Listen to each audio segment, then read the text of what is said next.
Good morning, everybody. How are you doing? Radha here from Little Crafters Boxes, and today is a lesson on computational thinking. Not just any old computational thinking lesson, though. It is all about technology and how technology is used to help during natural disasters. So, let me know if you're there. If you're interacting with the lesson today on Facebook, then you can say hello in the comments. If you are on YouTube today, you can shout at your screen and you can interact with me that way. So let's make a start. I have to say, I actually brought a tornado with me. I was tinkering with this just before the lesson began. I was going to have our very own natural disaster going. I've made 3 of these. Normally, this spins round and round, but it defeated me today, and I never quite got round to it. And I just got a little bit cross with it before the lesson, and I flattened the whole wire, so it's not going to work now. I still showed you though, because I thought it's really important to show you that even we get frustrated with the crafts sometimes, and that's okay. It doesn't always have to be perfect first time. Hello to those of you joining me. Hello, Darcy. Lovely to see you. Hello, Finley. If you are watching over on Facebook, pop your candidate number into the comments so that we know you are here. Let's make a start, shall we? We're going to start by perhaps guessing what the learning objective is for today. So let me know in the comments. Today we will be learning what can you see in these images? How these 3 things can help during something you can see in those photos. What do you think it could be? Hello, Lewis. Lovely to see you. Oh, well done, Darcy. She's saying technology. That's an interesting one. And disasters. Well done. Okay, so today we'll be learning how social media, drones, and satellites can help during a natural disaster. Well done to Steph, or whoever's on Steph's device at the moment, and Finley. Well done. And hello, Rosalie. And Jacob and Felix and Jacob, Chester and Felix. Right, okay, so these 3 things here, social media, drones and satellites, what even are they? So if you're watching this lesson today, then the chances are, 100% the chances are that you are definitely using a social media platform to watch the lesson. So there are some logos here of some social media platforms. You will be watching on either Facebook or YouTube, okay, both of which are social media. They are ways for people to interact with each other in a very, very small nutshell. Drones. Has anyone got a drone? And if you do, have you ever? What have you used it for? Is it a toy? Does it serve a purpose? Okay. If you don't know what a drone is, it's basically a little gadget that flies. And you can usually control where it goes by remote control. Amazon, I'm sure you've heard of Amazon or bought something from there at some point. They've started experimenting with drones now to actually drop off people's deliveries to their houses. So drones have got lots and lots of different purposes, but for the purpose of today, we are going to be looking at how they are used in natural disasters. Satellites. Now, I'm sure you'll have all heard about satellites. There are lots of different types of satellites and they all do different things, okay? We'll talk a little bit about some of the different things they do. Let me know in the comments if you know any different things or if you've seen or work or play with anything around your homes or use anything around your homes that uses a satellite. Finley's saying, I've got one. You've got a drone, I imagine, Finley, not a satellite. You might have a satellite if you've got Sky TV in your house. There might be one attached to the front of your house. And hello to Ben. Okay, right, let's do drones. We're going to play a guessing game, okay? So I will show you some photos of drones, and they are doing various things in natural disaster situations. Try and have a guess to see what the drones are doing. So here are some pictures. Let me know in the comments if you can work out what these specific drones are for. There's 2 different disaster situations here. One where some people are look like they've fallen down a mountain, or maybe some rubble gave way underneath them, or perhaps they're stuck. Okay, and there is a drone doing something, and the other one is at sea. It's about to drop something. Oh, good answer there. Looking for trapped people. Well done. Okay, saving people from drowning. Well done. There is a name for all this. Taking a life ring. Great answers. They are doing something called search and rescue. All of you guys are correct. Okay, when drones do stuff like what you are saying, that's called search and rescue. It's when they can be equipped with thermal imaging cameras. So that's when they can find the heat inside your bodies to know that there are people trapped somewhere, to locate survivors who are trapped in rubble or dense vegetation. They can also be used to identify areas that are unsafe to rescuers, for rescuers to enter, such as unstable structures or areas with hazardous materials. Well done. Rosalie, giving first aid and drowning. Good one. Alex saying taking a life ring. Good one. What are these drones doing? So we've got some power lines ahead of one of them, and there is an earthquake by the looks of it with one of the other ones. Any ideas what the job of these drones are? Well done. Someone said earthquake. Yeah, there is definitely an earthquake going on there. So these are damage assessment drones. So these ones can be used to map and assess damage of buildings, infrastructure, and crops. The information can be used to prioritize relief efforts and allocate resources effectively. Reconnaissance and life buoy. Well done. Okay, more drones. What are these drones doing? Now, I realize one of them has got pizza on board the drone, okay? I imagine that if this drone was being used in a real life disaster situation, it might be more kind of sensible food, like, I don't know, water bottles and sandwiches or something. Maybe not hot pizza, but that's the best photo I could find. So that's what we've got to work with. But yes, they are giving supplies, delivering packages. Well done. That is exactly what they are doing, okay? Obviously, that is a very, very useful thing. If there are people that are trapped and you cannot get to them right away, we can at least deliver supplies to them so that they are able to eat and survive and maybe drink while you cannot get there. Okay, more drones. What are these drones doing? Any ideas? They're spraying something at something. And what situation might these be good for? Let me know in the comments. I think this is a pretty easy one. Or putting out fires. Well done. Okay, so they are firefighting drones. They can be used to identify and monitor wildfires. Okay, so that can happen in forests. In fact, Greece, if you remember in the news, just this summer in Greece, there were wildfires going on throughout the summer, and they were something that drones were actually used to support with to put out some of these fires. Okay, more drones. What are these drones doing? What kind of natural disaster is this?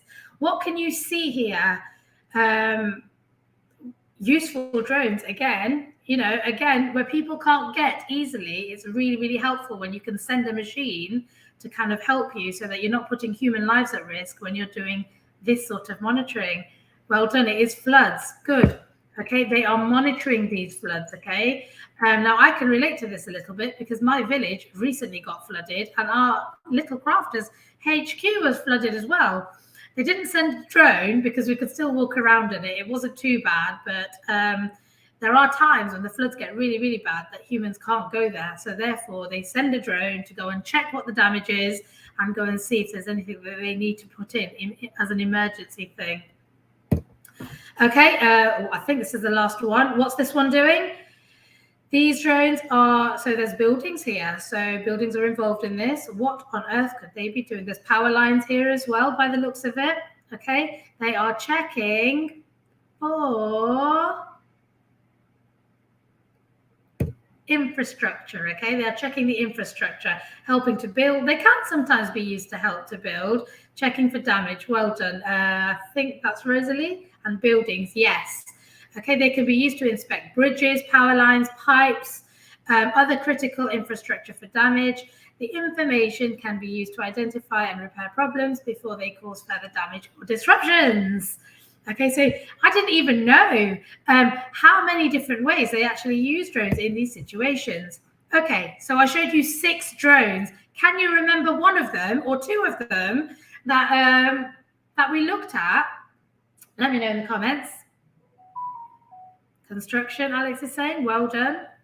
Okay, let's have a quick look. Okay, so these are the ones: search and rescue, damage assessment, delivery of supplies, firefighting, flood monitoring, and infrastructure assessment. Okay, hopefully you'll have remembered some of those. Let's take a look at satellites. So there are, like I said at the beginning, there are 3 different types of satellite. Okay, I'm sure you will have had exposure to at least one of those. Okay, so weather satellites. If you've been in the Little Crafters community for a little while, you might remember a while ago we did a lesson on the weather, and I showed you how you can look at what real life weather satellites are reporting to us right now. If you go on the radar, for example, on the internet, you can actually see what the satellites are showing us. Okay, weather satellites just sit above us in space and they look at what's happening, so they can obviously see things like hurricanes, tornadoes, rainfall, and even just everyday weather. So they're really useful for that kind of information. Imaging satellites. So like I said earlier, if you've got something like Sky TV, or sometimes these are used for different things as well, you can actually use imaging satellites to look at what's going on in space, because they will have a look, take a photo, and they'll pop it to you on your computer if you ask that satellite for a photo of what's going on. Okay, they're imaging satellites.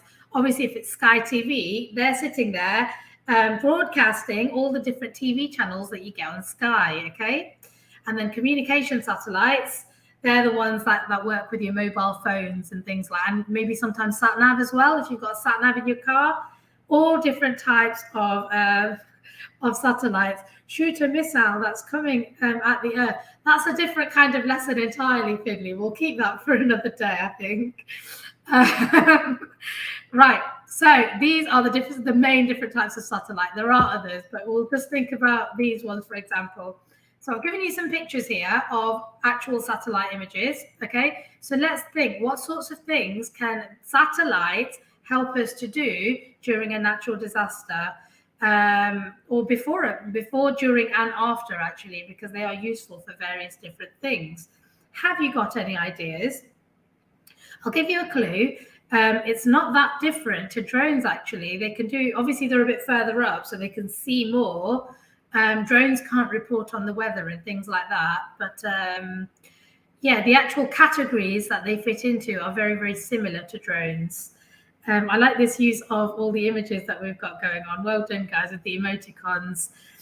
Finley saying, I meant to shoot asteroid coming at the Earth. I forgot to write asteroid to shoot asteroid. Okay, yeah, okay. Well, again, another kind of lesson there, Finley. We'll come back to that another day, I think.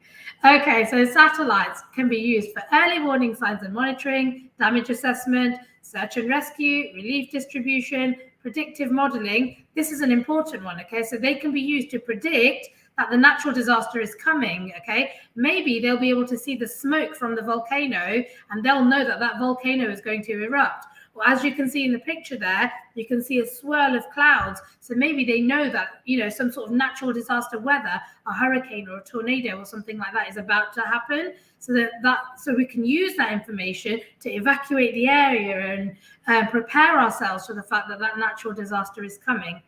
And then obviously after the disaster, monitoring recovery efforts as well. Yes, it looks at the weather up high. Good one. That is true. And then the last one we're looking at today is social media. Okay, so that's things. Okay, I was about to give you the answer then. What social media platforms can we name? Can you name one for me in the comments or shout at your screen? I'll give you a clue. You're looking at one right now if you're watching this lesson. And there are plenty of others, which I'm sure you probably know, ones that I don't know anymore, because there's lots of new social media platforms that didn't used to exist before. Here we go. TikTok, Facebook, YouTube, Instagram. Well done. Okay. You've got it. Snapchat. Well done. Yes, exactly. Okay, so these are just some of the social media platforms. These are some of the biggest ones, some of the oldest ones as well. Twitter, formerly known as Twitter, is now called X. That's a new thing. So I don't know why it's called X. I have a feeling that Elon Musk has taken it over and he's changed the name just because he can. But again, that's a whole other conversation entirely. Right. So let's think about social media. So we use it to communicate, right? We talk to each other on it. We send photos to each other. How can they be used in disaster situations before the disaster happens and then after? Okay. So to be prepared, let's say a tornado was going to happen in your area. What might you do with regards to social media before the tornado actually hit? So if it was me, I might, I don't know, post a photo of the clouds and put it on my social media and say, hey, friends, get out of the area. There's going to be a tornado. Something that we did do when we had a flood just last week was we posted photos on our social media, on our Facebook group, to let everybody in our community, in the Little Crafters community, know where we were up to, make sure that they knew that everything was okay, that we were all safe, that all the boxes were still going to go out on time. So it helps to reassure everyone. That was obviously after the disaster, but that was really helpful to be able to kind of reach those people straight away and just give them those updates because they were worried. Let's see what you guys say. Notify people, local groups, well done. Check the news, share skills to keep safe, tell people, check my friends are okay. Well done, guys. You've got some great ideas here. But sometimes someone could fake the information. That is a really good point, okay? So that's one of the big drawbacks of social media. You don't always know. It's called fake news when somebody fakes it. You don't always know if what you're reading is real, okay? So yes, it's helpful for some things, but it could be quite unhelpful for other things. So here we go. I've given you some ideas here, but obviously you've got a copy of this presentation, so I'm sure you can go back and read it later. The point is you can use it to tell people about, you know, the fact that it's happening, give people warnings, and then after the disaster, you can sort of use it to group together to maybe do some fundraising to help the people in those affected areas. You might assemble a group of volunteers and communicate how you're going to help. You can support your friends by sending them a message and going, it's okay, everything's going to be okay. We had lots of messages from you guys saying, oh, we're so sorry to hear about the floods and things like that. Okay, so all those sorts of things were done on social media. Okay, so pros and cons. We've already been talking about pros and cons throughout that last bit, so I'm not going to go over it again. But there are, as Steph said, is it Alex, I think? Or someone said about, you know, fake information, too much information, and obviously not everybody has got access to social media. So you're not reaching everybody by just using social media on its own. You'd need to use other channels too. There's some of the cons about social media, okay? Right, so you have some challenges today to have a go at. I've given you some activities. Obviously, you've got your Little Crafters Boxes workbook if you would like to have a go at some of the activities we've given you in there. Oh, that was Imogen. Imogen said about fake news. Thank you, Imogen. That was a very good answer. And other than your Little Crafters workbooks, I've given you some more different challenges to have a go at. So I've given you some illustrations. So you've got two different ones there. I want you to think about which types of drones would be useful in those different situations, okay? I've also given you a case study about a storm that actually happened here in the UK just last year. It was called Storm Franklin, okay? So I've given you lots of information. I won't sort of sit and read it to you. I'm sure you guys can read it yourselves later. And then you've got some questions to answer about that drone, about that case study. And finally, satellite superheroes. We have some models here. One of them was built with Lego. I have to admit, it wasn't myself that built it. That's Tsunami. It's a fantastic image though, so I thought I'd share it with you guys. But there are some Little Crafters models here as well of tsunamis and a tornado. I want you guys to have a go at using whatever you can around your house. You might have a Little Crafters model, you might not. Make yourself a natural disaster, okay? Whichever one you like.